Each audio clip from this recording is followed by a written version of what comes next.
বন্ধুরা, তো কালকে রাত 12টায় চলে এসেছি পার্লার থেকে ডাইরেক্ট রুমে। এখন নাস্তা করে এলাম।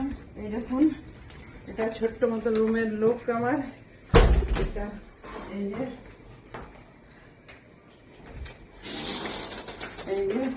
কাল রাত্রে এইখানে আমরা রাত 1টার সময় খাবার খেয়েছিলাম। রাত 1টার সময় খাবার খেয়েছি কালকে। আর এটা সবা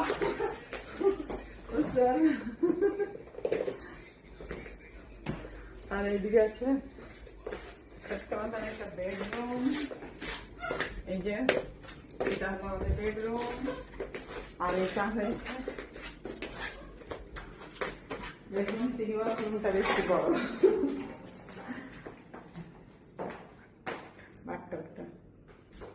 বাথটব ছেলে চান করেছে।